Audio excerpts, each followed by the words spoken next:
The next day, Noah is informed that Governor Marley of Holjoy has arrived to pay him a visit.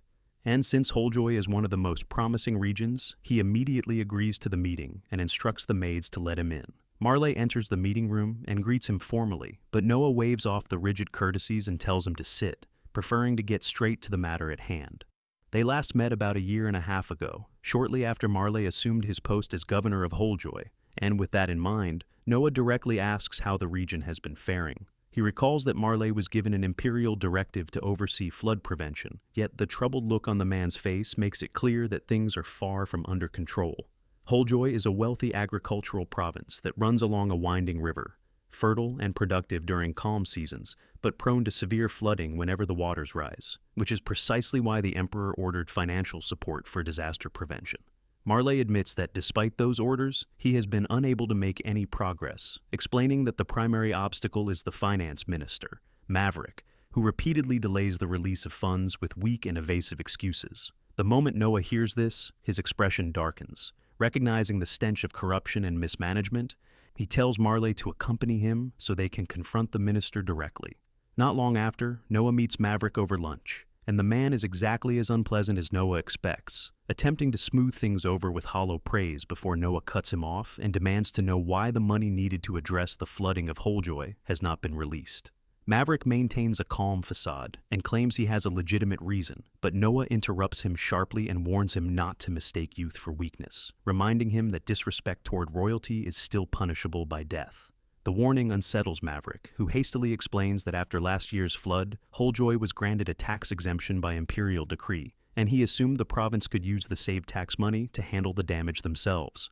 Noah stares at him in disbelief, finding the explanation absurd, and bluntly asks whether Maverick thinks he is a fool, pointing out that the tax exemption was granted precisely because Holjoy had no profits and therefore no taxes to pay, meaning there were no excess funds to draw from. Realizing he is in serious trouble, Maverick scrambles for another excuse and claims that he cannot release the money because it is needed for the Emperor, asserting that a retirement villa must be built for him. That justification pushes Noah past his limit, and he coldly informs Maverick that he has just committed a grave offense, not only by calling the Emperor old, but by invoking his name to justify embezzlement, reducing the situation to the idea that flooded farmlands should be ignored in favor of constructing a luxury residence.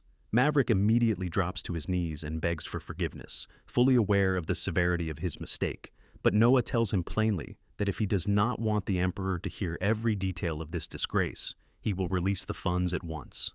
The minister flees in a panic, desperate to correct his actions before they cost him his life, and once the matter is settled, Marley finally allows himself to breathe freely, thanking Noah for intervening and apologizing for involving him, admitting that he never could have handled Maverick alone.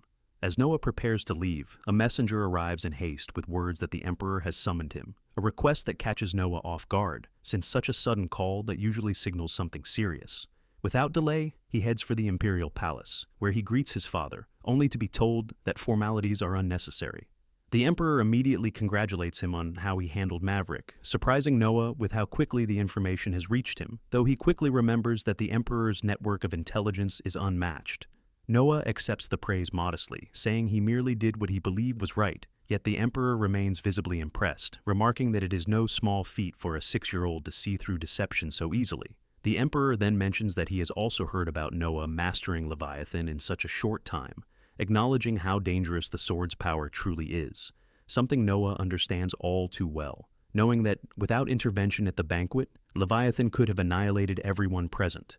Despite wielding such power, Noah admits that he lacks proper sword training, which leads the Emperor to explain that he has already arranged for a personal instructor. He introduces Damien, the undefeated champion and greatest swordsman of the Empire, and states that he wants Noah to learn everything possible from him, an arrangement Noah readily accepts. Before formal training begins, Damien proposes a friendly duel to assess Noah's raw potential. And while the Emperor hesitates, concerned about Noah's lack of formal training, Damien assures him that it will be nothing more than a test. With reluctant approval, Damien raises his sword and invites Noah to attack however he wishes. And without hesitation, Noah draws Leviathan and charges forward. As the clash begins, memories and instincts from Leviathan's previous wielders surge through him, sharpening his movements with each exchange, and blow after blow, he matches the strikes of Damien until their blades collide in a powerful clash. Just as Damien believes he has gained the upper hand, Noah flicks his sword upward with flawless precision and knocks the weapon from Damien Noble's hand, disarming the Empire's greatest swordsman in an instant. Damien freezes in disbelief, and even the Emperor is left speechless as he watches his 6-year-old son defeat a living legend in direct combat, realizing that Noah has already reached the level of a true swordmaster, leaving nothing left for anyone to teach him. Despite the shock, the Emperor feels undeniable pride, and as a reward for such an extraordinary feat, he offers Noah the position of head judge for this year's Knight Selection exam, an honor Noah accepts with sincere gratitude. The Knight Selection exam is a massive annual tournament where warriors from across the Empire and beyond gather to prove their strength, because within the Empire, military power defines status and authority. Fighters who pass regional qualifiers normally converge on the capital for a final stage, and the victor earns the title of Knight, swearing loyalty to the head judge as their first duty.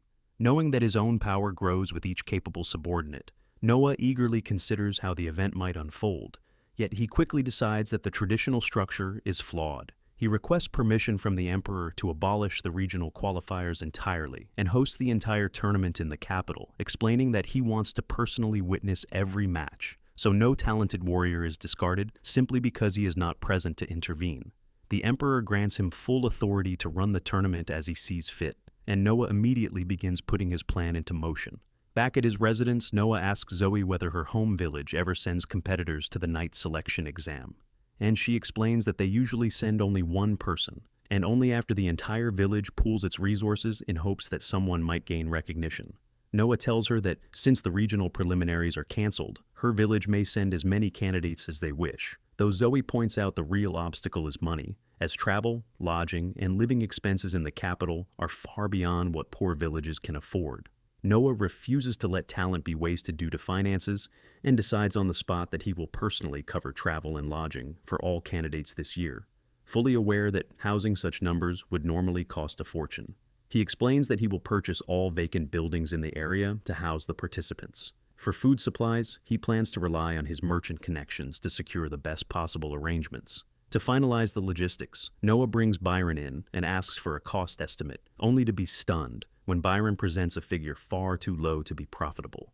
Byron dismisses the concern and claims he simply wishes to support the prince, but Noah immediately sees through the excuse and presses him to state his true condition.